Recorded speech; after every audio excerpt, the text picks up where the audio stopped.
상당수가 밀리터리 스쿨에 지나가는 경우도 많아서 세컨더리 때부터 묘하게 폭력적인 분리 문화가 있다고 하네요. 안녕하세요. 엉클 미스터 리입니다. 이번 주제는 말레이시아와 한국의 분리에 대해서 이야기할 건데요. 저의 개인적인 내피셜 그리고 공시가 된 자료가 아닌 저희 말레이시아 지인들의 이야기를 중점으로 할 건데, 뭐라고 해나 무거운 주제인데 최대한 아카데미한 부분을 빼고 이야기할게요. 그 예전 영상을 보시면 제가 한국의 시니어 컬처에 대해서 이야기하면서 약간 언급한 게 있어요. 시니어들이 주니어들한테 피지컬한 분리, 비슷하게 폭력을 휘두르거나 스콜딩하는 거는 그 상명 하복이나 연장자 우선주의에 반로한 하나의 현상인데, 이것이 말레이시아 분들에게 그 대중적으로 분리에 대해 익숙하지 않아서 많이들 오해를 하시더라고요. 무슨 오해냐면 저번 그 시니어 컬처 댓글 하나를 보여드릴게요. 뭐 분리는 당하는 학생, 그러니까 주니어나 약한 학생들이 인성적으로 문제가 있거나 겸손하지 않아서 그 태도가 이상해서 시니어들이 주니어들에게 불리한다고 오해하시는데, 그 말도 아주 틀린 말은 아니에요. 그것과는 무관하게 자행되기도 해요. 그걸 정치적인 목적과 후배 혹은 약한 자들을 복종시키기 위한 수단이라고 해야 되나? 그러니까 자신의 권위를 향상시키기 위해 타깃을 삼아 뭐 집단, 구타나 체벌을 통해서 두려움과 자신의 힘을 과시한다고 합니다. 제 생각엔 결과와 원인을 따지는 로지컬리한 그 접근으로는 한국 시니어 컬처를 이해하면 안 됩니다.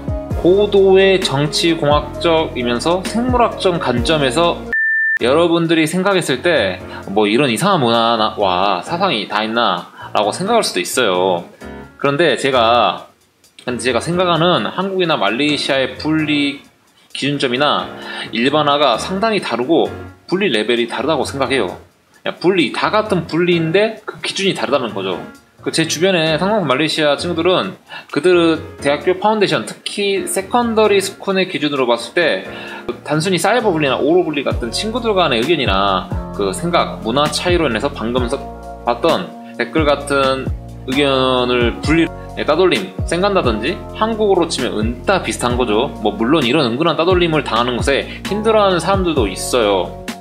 정말 사회적으로 심각하다고 느끼는 만한 사건들과 비교해봤을 때 은따, 그러니까 폭력과 금전적 가치가 없는 분리는 그렇게 사회적으로 주목할 만한 이슈는 아니다라고 생각해요. 아마 친구들 간의 다툼 정도, 솔직히 예를 들어서 친구나 선배가 내 카톡 답장을 안 해, 만났는데 나한테 인사를 안 해줘, 그리고 점심시간 때 같이 밥 안 먹어줘, 뭐 이런 내용을 사회적 이슈 뉴스에 나오지는 않잖아요. 댓글 말대로 본인의 성격과 문제거나 가해자인 선배나 친구의 성격 문제겠죠.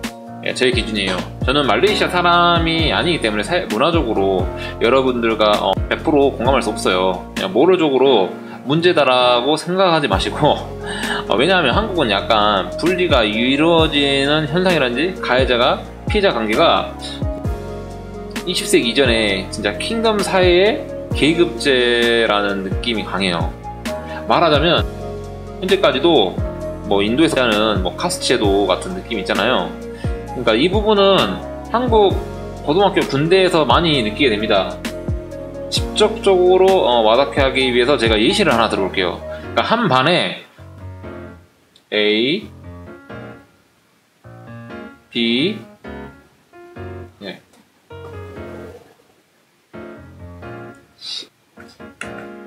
C, D 학생이 있어요. A는 성격이 너무 착해. 내성적이라서 자기 의사표현을 확실하게 드러내지 않아요. 그렇다고 체계적으로 강한 스타일도 아니에요. B는 운동신경이 좋습니다. 싸움도 잘해. 리더십도 있어요. 근데 C는 뭐 공부를 잘하는 범생이에요. 뭐 D는 평범한 학생이라고 가정해 볼게요. 대략적으로 B, C, D, A와 같은 계급적 관계도가 발생합니다. B는 만만한 A에게 빵을 사다 달라고 부탁 아닌 부탁을 하는데 그렇다고 돈을 주지 않아요. 그래서 A가 B에게 돈을 달라고 요구하면 B는 A를 막 두드려 팹니다. 이건 싸우는 게 아니라 그냥 복종할 때까지 뭐 때리면서 길들이는 거죠.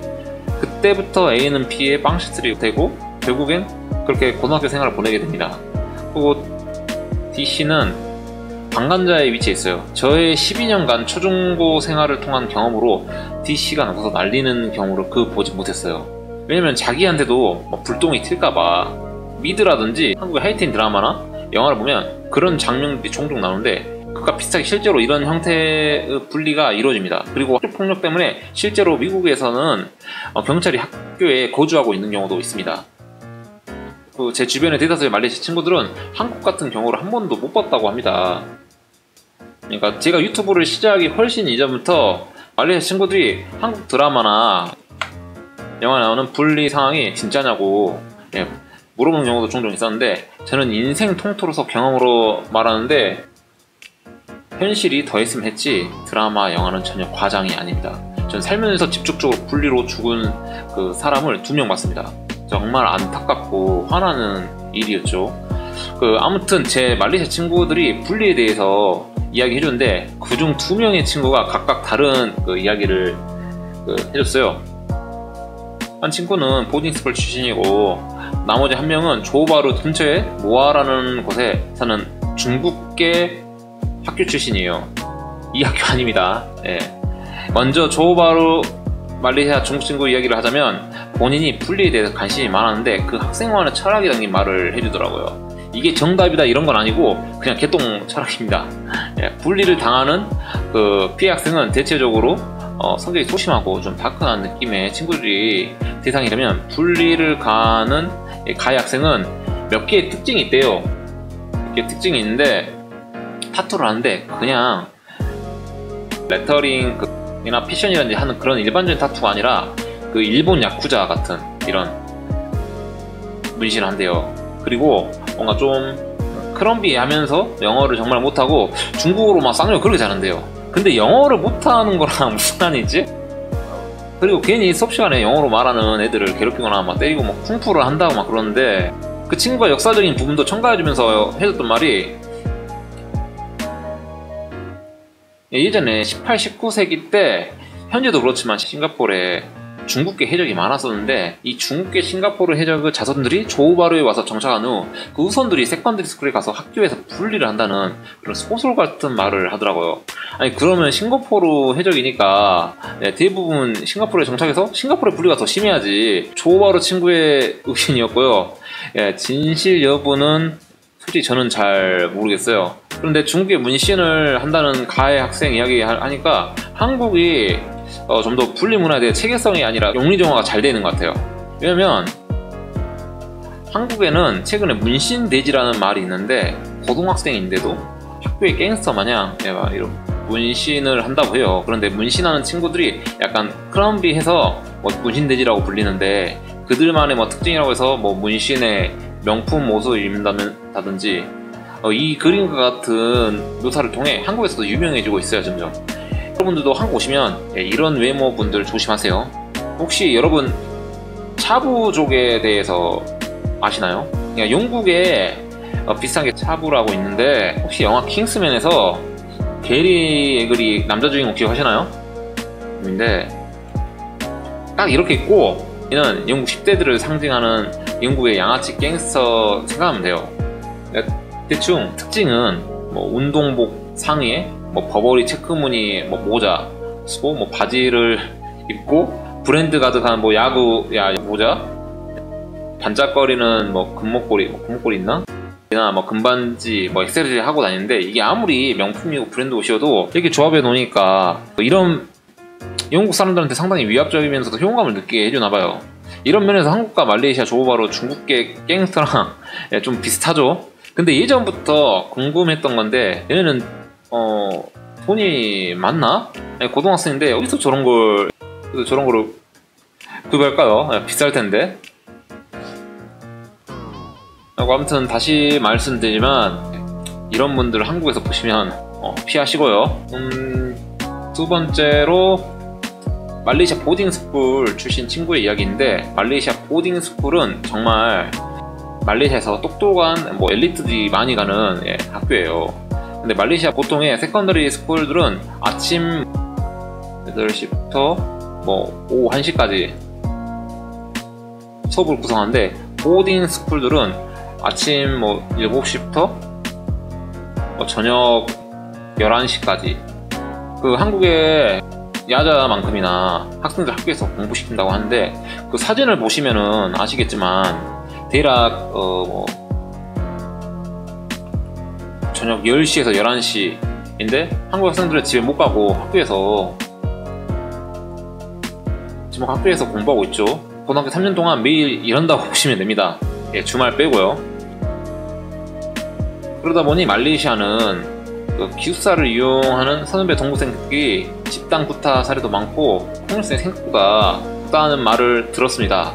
학생들끼리 부대끼는 현상도 많고, 보딩스쿨 출신들 중 상당수가 밀리터리 스쿨에 지나가는 경우도 많아서 세컨더리 때부터 묘하게 폭력적인 분리 문화가 있다고 하네요. 이것도 한 명의 제 친구에게 들은 이야기라 검증된 신뢰성은 없고요. 아까 그 유튜브 댓글 약간 붙이긴 했는데, 왜냐면 다른 제 주변 평범한 세컨더리 스쿨 졸업한 친구들은 이런 상황들을 잘 모르더라고요. 아무튼 한국은 이제 뉴스를 보면 분리 범죄가 일어나기도 해요. 최근에 이제 어린 친구들이 한 학생을 집단 폭행을 했다는 뉴스가 보도되기도 했어요. 이 신문 뉴스를 보시면 아시겠지만 한국에서 2명의 학생이 분리로 자살했다고 하죠. 이게 얼마나 심하면은 부모가 적폭들을 고용해서 분리를 막아보려고 하겠어요. EJ 폭력은 폭력으로 막아오겠다 그런 거겠죠. 결론적으로 말레이시아든 한국에는 이런 분리 현상이 진짜 줄어들었으면 좋겠고요. 제 유튜브 채널은 밝은 내용의 파시티브한 소재보다는 이런 좀 네거티브한 주제를 다루는 채널이 됐으면 합니다. 왜냐면 말레이시아 3년 정도 살면서 느낀 거지만, 특히 말레이시아 분들이 한국에 대해서 너무 긍정적이고 좋게만 봐주시는 것 같아요. 아마 K-팝이라는 드라마, 영화 때문에 그러는 게 아닐까 싶긴 해요. 물론 한국인으로서 감사한 일이지만, 그러다 보니 한국의 시니어 컬처라든지 직장 문화 같은 얘기를 해주면 깜짝 놀라 하시더라고요. 그리고 한국 분들이 저의 말레이시아 문화나 역사, 경제를 주제로 한 비디오들을 통해 말레이시아 프로스 앤 콘스를 할 수 있는 채널이 됐으면 합니다. 오늘도 제 비디오를 봐주셔서 감사하고요. 재밌었다면 좋아요와 댓글, 구독 부탁드립니다. 감사합니다.